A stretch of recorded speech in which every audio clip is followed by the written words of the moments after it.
Support comes from Missouri Forest Products Association, committed to sustainable and sound conservation of the state's forests, which support more than 41,000 Missouri jobs, resulting in a $10 billion industry. ChooseWood.com.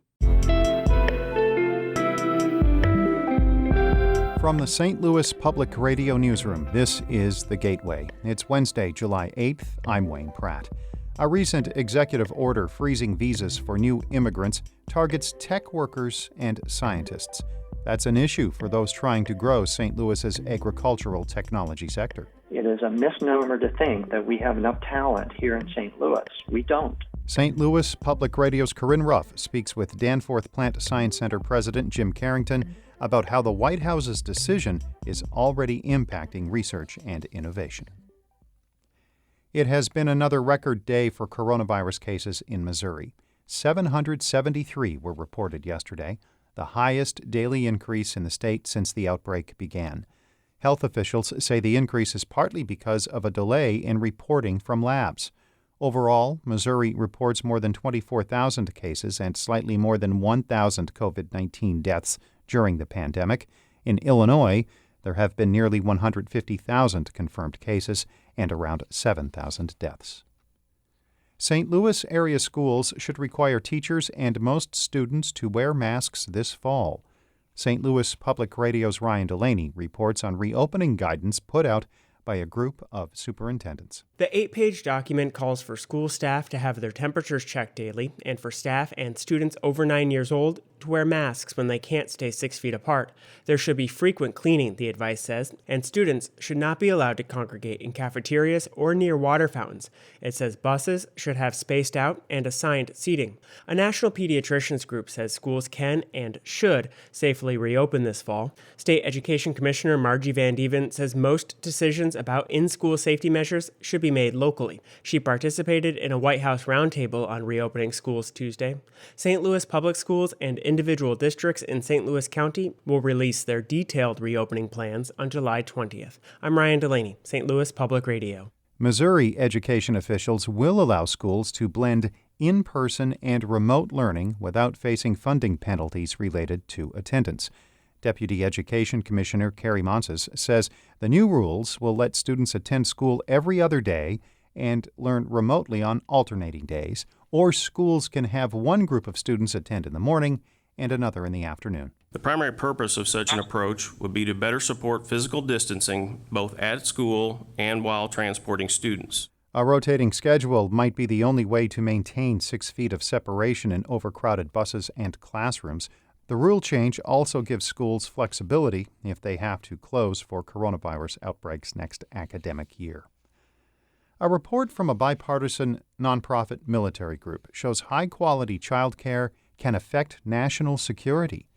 St. Louis Public Radio's Jacqueline Driscoll has more on the research from the organization Mission Readiness. The report shows that 71% of Missourians between the ages of 17 and 24 do not qualify to serve in the military. Obesity, criminal records, drug use, and educational shortcomings are the reasons young Missourians are barred from service. Retired Brigadier General Richard Geraci says investing in children will solve these problems. They don't have a solid foundation, starting with just quality childcare, and then you build on that with great early childhood education. We're going to be paying that down the road. The report shows that the majority of Missourians live in a childcare desert, meaning there is not enough childcare, and the average cost is higher than in-state college tuition. In Jefferson City, I'm Jacqueline Driscoll, St. Louis Public Radio.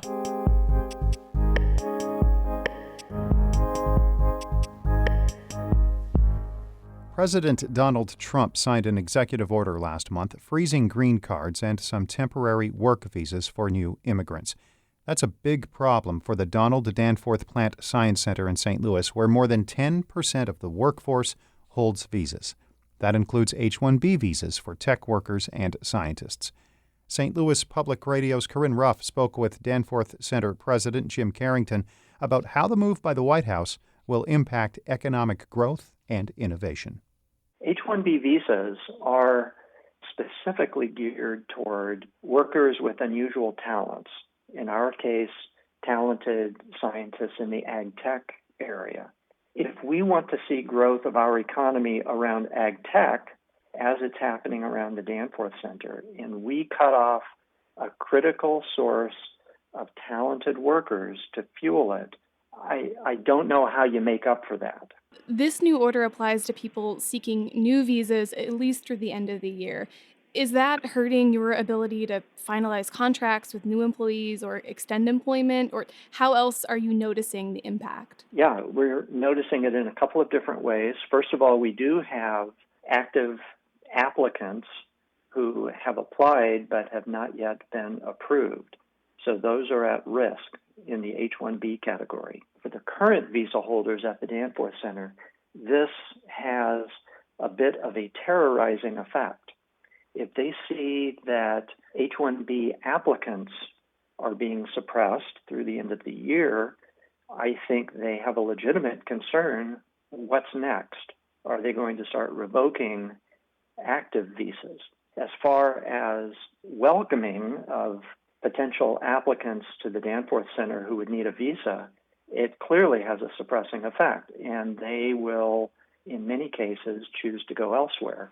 What do you say to those, like the president, who claim this is a move to protect U.S. workers and jobs? Why rely on visas to fill these jobs? Why not hire local St. Louisans? Because we have more positions that we need to fill than we have local applicants. It's as simple as that. If we open up a position for, say, a postdoctoral scientist, there are very few that will apply from St. Louis. The vast majority will be from across the U.S. or around the world. I wonder if this is an issue you're seeing other St. Louis businesses and academics, scientists come together and stand against. Is there some sort of coordinated effort to tackle this? There are coordinated efforts. There are scientific societies that are making very clear statements and that are making their position known. We at the Danforth Center have tried to educate our delegation in Washington, D.C., and express our concerns. We've communicated the effect that this will have on us. Other organizations like the National Academy of Sciences have been very outspoken and have strongly advocated for preserving a welcoming environment to talented, high-tech, and scientific workers from abroad. The Danforth Plant Science Center has played a major role in growing the biotech industry and expanding innovation in the St. Louis region. How does this visa freeze make it more challenging to keep doing that? Well, like I said, it is challenging if we have a growing high-tech community, and in our case, around the Danforth Center, a growing ag-tech community. This community requires talented workers. It requires engineers, computer programmers. It requires scientists. And the supply of those scientists, engineers, computer technicians, computer scientists is from around the world. It is a misnomer to think that we have enough talent here in St. Louis. We don't. And I think you're hearing that from a number of others in the community, from the universities to the high-tech areas to companies like Centene. We simply don't have enough local talent, and we need to bring the talent to St. Louis. If we don't do it, if we cut ourselves off at the knees, we're cutting off our future.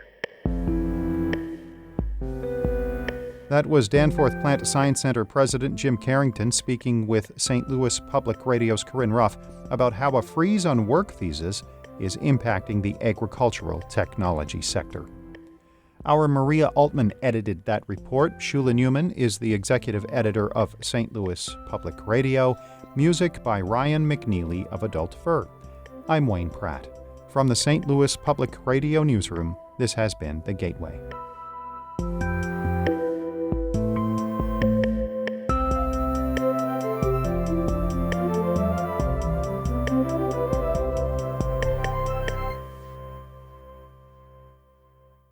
Support comes from the Missouri Forest Products Association. Missouri produces wood pallets, railroad ties, white oak barrels, hardwood floors, and more. Details on the variety of products made in the state are at choosewood.com.